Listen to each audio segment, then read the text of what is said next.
Is becoming increasingly polarized by the conflict in Syria, especially by the involvement of the Lebanese militant group Hezbollah, which is openly fighting now alongside Syrian government troops against the rebels. Protesters have been demonstrating against Hezbollah, and analysts are warning that the situation could become a powder keg. CNN's Mohammed Jamjoun is in Beirut.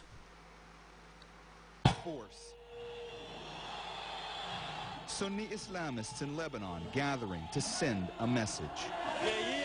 We're here to support the Free Syria Army, says this man. We're against the al-Assad Ba'athist army. We're against the party of the devils that are supporting the tyrants and criminals in Syria.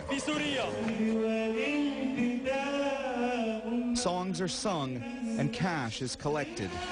A festive atmosphere, to be sure, but just around the edges, a gnawing sense of unease. As a defiant Hezbollah continues to send its fighters into Syria, thousands of men, women, and children have gathered at this stadium here in Sleda today to say enough. They're here not just to support the Syrian rebels, but also to show they're against Hezbollah's intervention in Syria. A sentiment clearly growing in Lebanon. On the same day, in Beirut's Martyrs Square, the crowds much smaller, the fear no less. A deep worry that militant Shiite group Hezbollah's actions will bring ruin upon Lebanon, whose population stance on the Syrian conflict doesn't necessarily split down sectarian lines. This protest remains peaceful, but at a demonstration across town, violence erupts. When members of the Shiite Lebanese Options political party rally against Hezbollah's actions outside the Iranian embassy, they are attacked. One is killed. The party says Hezbollah supporters beat them with sticks and fired on them with guns. One protester who was roughed up says Hezbollah cannot force all Shiites to accept their involvement in Syria. We hope this voice reaches the world, he says. Not every Shiite in Lebanon accepts these actions.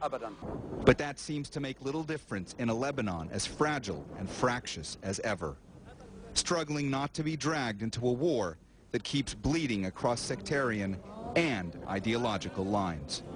Mohammed Jamjoun, CNN, Beirut. The source of leaked details about a secret American surveillance program has come forward. Edward Snowden, a former technical assistant with the CIA, he most recently worked for the defense contractor Booz Allen in Hawaii. Snowden fled to Hong Kong, where he is holed up in a hotel room there. Now Snowden admits he doesn't know what will happen to him next. So who is he, or what prompted him to come forward? CNN's Barbara Starr has a closer look. Positions of privileged access. This is 29-year-old Edward Snowden, the high school dropout who worked his way into the most secretive computers of the U.S. intelligence community as a defense contractor, and then blew open those secrets by leaking unprecedented details of top-secret government surveillance programs.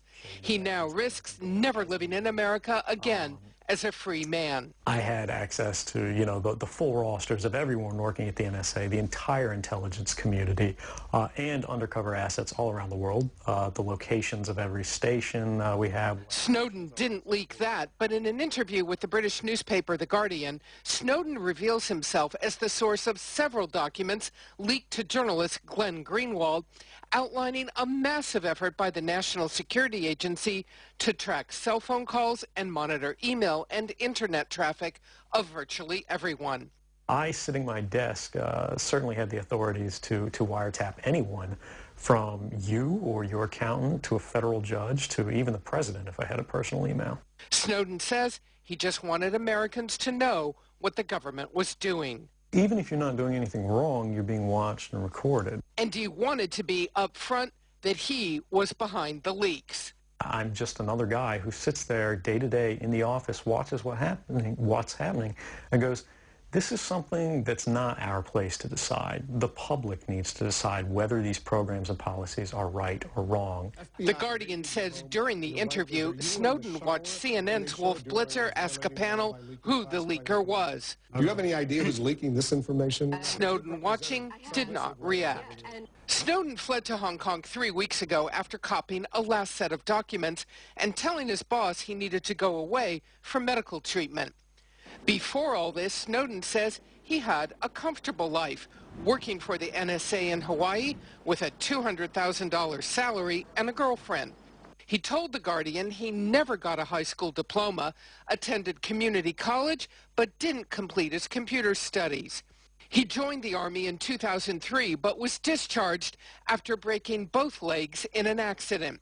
He says he worked as a security guard for the NSA and then moved to the CIA in a computer security job. In 2009, he left the CIA, eventually joining the contractor Booz Allen in Hawaii.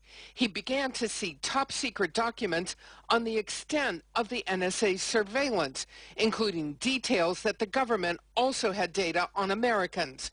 President Obama insists his administration is not spying on U.S. citizens, only looking for information on terrorists. For now, Snowden believes Hong Kong's climate of free speech will protect him. But there's no guarantee he won't be arrested, taken to mainland China, or sent back to the U.S. It appears to be a risk he's willing to take. You're living in Hawaii, in paradise, and making a ton of money. What would it take to make you leave everything behind? The greatest fear that I have regarding the outcome for America of these disclosures is that nothing will change. Barbara Starr, CNN, Washington. Well, it was, of course, a newspaper based in Britain that broke this story, and it is alleged that Britain was also part of this PRISM system. The response from the British government was stern and strong as the fallout from the leaked secret American surveillance program rumbles on. UK Foreign Secretary William Hague faced parliamentarians to answer questions about whether the UK government conducts similar programs. The acts require GCHQ and the other agencies to seek authorization for their operations from a Secretary of State, normally the Foreign Secretary or Home Secretary. As Foreign Secretary, I receive hundreds of operational proposals from SIS and GCHQ every year. The proposals are detailed. They set out the planned operation, the potential risks and the intended benefits of the intelligence. They include comprehensive legal advice describing the basis for the operation and comments from senior Foreign Office officials and lawyers. To intercept the content of any individual's communications in the UK requires a warrant signed personally by me, the Home Secretary, or another Secretary of State. This is no casual process. Every decision is based on extensive legal and policy advice. Warrants are legally required to be necessary, proportionate, and carefully targeted, and we judge them on that basis. Considerations of privacy are also at the forefront of our minds, as I believe they will have been in the minds of our predecessors. We take great care to balance individual privacy with our duty to safeguard the public and the UK's national security.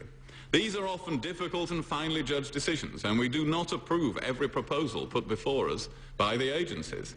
All the authorizations the Home Secretary and I do give are subject to independent review by an Intelligence Services Commissioner and an Interception of Communications Commissioner, both of whom must have held high judicial office and who report directly to the Prime Minister.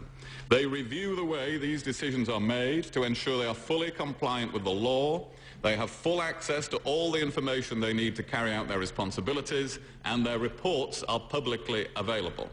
It's vital that we have this framework of democratic accountability and scrutiny.